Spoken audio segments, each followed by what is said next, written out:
5व्या मजल्यावरील आरसा. दादरच्या जुन्या इमारतीत प्राजक्ता नुकतीच राहायला आली होती. आईवडिलांच्या निधनानंतर तिला स्वतंत्रपणे राहायला सुरुवात करायची होती, म्हणून हे घर घेतलं होतं. घर जुने होते, पण मोकळे, प्रशस्त आणि भाडेही कमी. मात्र या घरात पाय ठेवताच तिला एक विचित्र गारवा जाणवला होता. हॉलच्या कोपऱ्यात एक जुना आरसा ठेवलेला होता. त्या आरशाला कोरीव चौकट होती, जणू एखाद्या राजवाड्यातील वस्तू इथे येऊन पडली होती. शेजारच्या बाईने सांगितलं, हा आरसा त्या आधीच्या भाडेकरूंनी इथेच सोडून दिला. म्हणतात जुना आहे आणि त्यात काहीतरी गूढ आहे. प्राजक्ताने हसून विषय टाळला. तिला भूत मान्य नव्हतं. पण काही दिवसांनी तिचा विश्वास डळमळू लागला. एका रात्री ती बाथरूममधून बाहेर येऊन आरशात आपलं प्रतिबिंब पाहते आणि अचानक तिच्या मागे कोणीतरी उभं आहे असं तिला वाटतं. ती घाबरून मागे वळते. कोणीच नसतं. पण आरशात पुन्हा बघते तर एक अनोळखी स्त्रीचा चेहरा, डोळ्यातून रक्ताचा ओघळ आणि चेहऱ्यावर वेदना. कोण आहेस तू?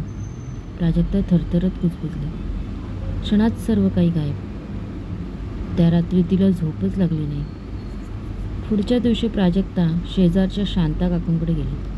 काकू, या घरात काही विचित्र घडतंय का? काकू गंभीर चेहऱ्याने म्हणाला, बाई ग, 5 वर्षापूर्वी या घरात सरोज नावाच्या बाई राहायच्या. म्हणतात त्यांचा मृत्यू या आरशासमोरच झाला. लोक म्हणतात आत्महत्या, पण मला खात्री आहे की काहीतरी गडबड आहे. प्राजक्ताला भीतीपेक्षा जास्त कुतूहल वाटलं. तिने इंटरनेटवर शोध घेतला. काही जुन्या बातम्या मिळाल्या. दादरच्या एका फ्लॅटमध्ये रहस्यमय मृत्यू. त्या बातमीत लिहिलं होते की सरोज एका रात्री हॉलमध्ये रक्ताच्या थारोळ्यात सापडली होती. गळ्यावर विचित्र खुणा होता, पण पोलिसांनी ते आत्महत्या म्हणून बंद केलं होतं. त्या रात्री प्राजक्ताने मुद्दाम आरशासमोर उभं राहून विचारलं, सरोज, तू आहेस का? क्षणात आरशावर धुक्यासारखं काहीतरी उमटलं आणि एक शब्द दिसला, खून. प्राजक्ता घाबरली, पण ती थांबली नाही. कोणाचा खून? आरशावर पुन्हा दुसरं अक्षर, शेजारच्याचा. तिच्या अंगावर काटा आला. शेजारी म्हणजे कोण? ती काकूंकडे गेली. काकू म्हणाल्या, सरोजच्या मृत्यूनंतर तिचा नवरा आणि ती याच इमारतीतले बापट काकांवर संशय घेत असे, पण काही सिद्ध झालं नाही.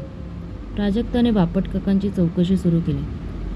सरोजबाईंबद्दल काही माहिती आहे का? बापट काका विचित्र हसले. त्या खूप कल्पनाविलासी होत्या.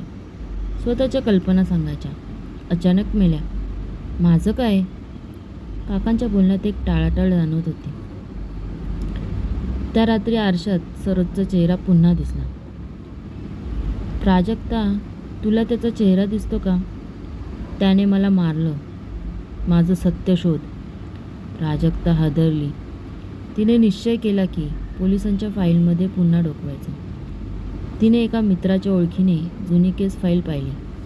त्यात कळलं की सरोजच्या गळ्यावर बोटांचे ठसे, म्हणजेच गंभीर संशय खुनाचा होता.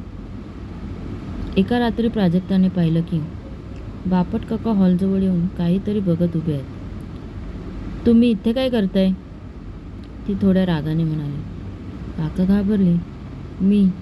मी सरोजचा नवरा होतो. मला माहीत आहे तिचा आत्मा इथे अडकून आहे. प्राजक्ता थक्क झाली. तुम्हीच मारलत का तिला? काका रडू लागला. नाही, सरोज माझ्यावर प्रेम करायची, पण शेजारच्या एका माणसावर वेडं प्रेम जडलं होतं तिचं. त्या वादात ती पडून गेली. मी काय नाही केलं. आरशात अचानक सरोजचं प्रतिबिंब आलं. खोटं. त्यानेच माझा गळा आवळला. प्राजक्ता हादरली. काकू धावत आल्या. बाई ग, हा आरसा शापित आहे. त्याला फोडून टाक.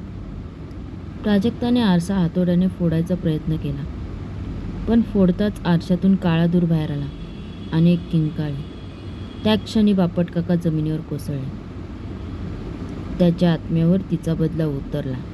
काकू कुजबुजल्या. पोलीस तपासात कळलं की बापट काकाने खरोखरच सरोजचा खून केला होता.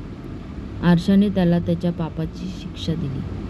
प्राजक्ता आता त्या घरात शांतपणे राहते, पण तो आरसा फोडलेल्या काचांच्या तुकड्यात अजूनही कधीकधी एक सावली दिसते.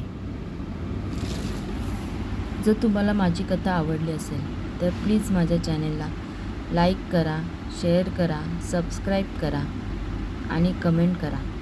पुन्हा भेटूया नवीन व्हिडिओमध्ये. धन्यवाद.